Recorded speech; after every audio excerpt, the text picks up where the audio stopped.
Mesdames, Messieurs, Monsieur le modérateur, Jean-François Gillon m'a confié la tâche de vous parler du Sportsman hernia pour savoir si c'est bien une pathologie chirurgicale. Alors, ce qui est important, c'est de définir ce qu'est le sports hernia, ce qui va amener à développer le terme de pubalgie, à en faire un démembrement pour avoir un diagnostic et enfin savoir si on peut bien faire une chirurgie. Historiquement, pour la première fois, ces douleurs de laine ont été décrites par Spinelli chez un descripteur, un escrimeur italien. Et puis dans les années 70, on va y revenir un peu plus tard, c'est les docteurs Duré, Rodino, Brunet et Roche-Goncard qui ont particulièrement développé ces douleurs de laine. Nezovic est un chirurgien serbe qui a introduit pour la première fois une notion de chirurgie, puis Gilmore en Angleterre en parlant du Gilmore syndrome. En France, c'est le professeur Jäger qui a parlé de cette pathologie de paroi associée à une pathologie d'adducteur. Donc c'est dans les années 70 en France que est apparue cette pathologie du canal inguinal pour lequel essentiellement les Français pensaient que la pubalgie ne s'intéressait qu'au canal inguinal. Ce sont les pays anglo-saxons ensuite qui ont parlé d'athlétique pubalgia, de osteitis pubis, puis de syndrome de Gilmore, de groin pain. Et finalement, pour arriver à un terme de sportsman hernia, ce qui a entraîné cet état de confusion. Le sportsman hernia, c'était quoi? Et c'est quoi? C'est une hernie occulte avec une douleur de laine du pubis chez des sportifs qui pratiquent des mouvements répétitifs, donnant des douleurs aiguës ou chroniques, avec à l'examen mise en évidence d'un bulging du fascia transversalis et d'une douleur à la palpation du canal inguinal. Le diagnostic est fait par une IRM et le traitement, lorsque après 6-8 semaines, le traitement conservateur fait inefficace, on peut proposer une chirurgie. Gilmore a introduit un élément supplémentaire qui a complexifié cette prise en charge, puisqu'il a également rajouté des douleurs pubiennes et également des douleurs au niveau de l'adducteur.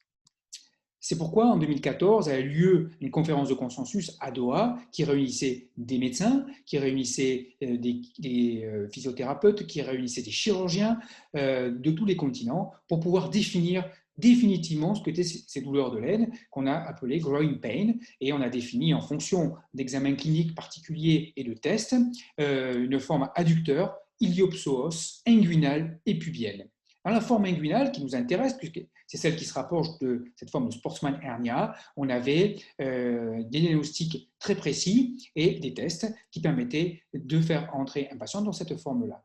Avant de développer et d'expliquer pourquoi ce sportsman hernia doit aboutir à une chirurgie, il faut connaître parfaitement l'anatomie, et cette anatomie est indispensable avec mise en évidence de différentes couches anatomiques. On a ici le péritoine, ici ce fameux fascia transversalis, puis ici nous avons le tendon conjoint qui est fait du transverse et du petit oblique qui viennent s'insérer sur le grand droit suffisamment bas pour pouvoir recouvrir l'orifice profond et le fameux fascia transversalis. Et ensuite, nous avons ici l'aponévrose oblique externe. Donc, indispensable de bien connaître toutes ces couches anatomiques.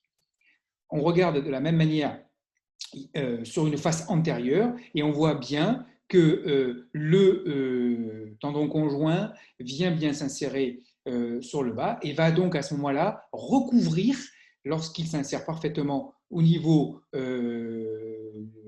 du grand droit, l'orifice inguinal profond. Lorsqu'on étudie la littérature, on voit de la même manière ce tendon conjoint qui est mis en évidence et qui est pathologique et qu'on retrouve particulièrement dans toutes ces formes de pubalgie pariétale. On a donc fait une étude sur Bordeaux qui a réuni 64 patients avec 32 patients symptomatiques et 32 patients témoins, et on a voulu analyser cette insertion du tendon conjoint. On a déterminé sur la partie haute une insertion qui était très haute du tendon conjoint, puis une insertion intermédiaire et une insertion basse, et on voit bien qu'à chaque fois, au niveau anatomique des photos de droite, le montre bien aussi, qu'on a une faiblesse de plus en plus importante et une ouverture de plus en plus importante au niveau du fascia transversalis lorsque l'insertion est haute. Et on s'apercevait que le patient était d'autant plus symptomatique dans les types 1, donc avec insertion haute, que les types 3, où les patients contrôlés étaient beaucoup plus importants et donc normaux et donc non opérés. On voit bien sur le schéma de gauche cette insertion droite, et sur le schéma de droite, on voit au niveau de la pince le grand droit, et au-dessus de la pince le tendon conjoint, et en dessous ce fameux fascia transversalis pathologique qui sera réparé dans un deuxième temps, puisque c'est cette faiblesse-là qui est pathologique. Alors, l'examen est fait de manière clinique, et c'est essentiellement un examen clinique, et notamment par l'invagination du doigt au niveau de la bourse pour aller examiner l'orifice profond. Et cet orifice profond qui est ici, on va bien voir qu'il est ouvert. En faisant tousser le patient, on sentira le bulging et on pourra sentir que le tendon conjoint s'insère haut sur le grand droit. Si on fait une échographie, on voit de la même manière que ce qui monte, c'est la graisse péritonéale, que ici, le digestif ne monte pas, et c'est donc essentiellement un bulging du fascia transversalis, et non pas une hernie, puisque le péritoine ne monte pas. Si on fait une échographie, on va voir de la même manière une insertion ici qui est haute, et laissant cette ouverture, contrairement à ce côté qui est normal, où on voit bien que l'insertion est basse sur le grand droit et va fermer complètement l'orifice profond. On voit ça aussi bien chez l'homme que chez la femme. Et donc, on est dans ce qu'on appelle la pathologie pariétale avec cette anomalie d'insertion. Donc, comment traiter cette pathologie? Eh bien, en refaisant l'anatomie normale. Et pour faire l'anatomie normale, rien de mieux que de faire une euraphie qui permet de restaurer l'anatomie, le mur postérieur, et de remettre le tendon conjoint à sa place en retendant les muscles obliques sur la symphyse pubienne et donc sur le ligament inguinal. On utilise donc, historiquement, c'était la technique de Lesovitch qui permettait de descendre le transverse, mais progressivement, on a utilisé des techniques qui permettaient de descendre que le tendon conjoint sans aller descendre le transverse, parce que c'était très douloureux, et on a utilisé finalement des techniques mini-invasives, comme la technique de Madame Mouchawek, ou la technique que j'utilise, puisque quand j'utilise cette technique, c'est une incision qui fait 5 cm, et on ne travaille que sur le tendon conjoint qu'on va retendre sur le ligament inguinal, tout en contrôlant l'orifice inguinal profond pour éviter les douleurs post-opératoires et faire bien attention à fermer la ponévrose du grand oblique en contrôlant le cordon spermatique, c'est-à-dire sans appuyer dessus. Les résultats montraient, sur une étude que j'avais faite au début des années 2000, d'excellents résultats dans les pathologies pariétales, puisqu'on était à 95%.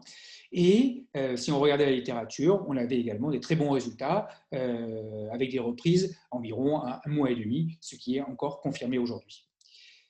En conclusion, je dirais que le sportsman hernia doit maintenant être nommé inguinal rheumatique groin pain ou pubalgie pariétale en France, que ce n'est pas une hernie chez le sportif, c'est un défaut d'insertion du tendon conjoint. Le diagnostic est clinique, échographique ou IRM. Le traitement sera chirurgical par une technique de RAFI, et le mieux est d'utiliser le Schuldeis modifié et de manière bilatérale, et qu'une prise en charge spécialisée multidisciplinaire permettra d'avoir d'excellents résultats. Je vous remercie.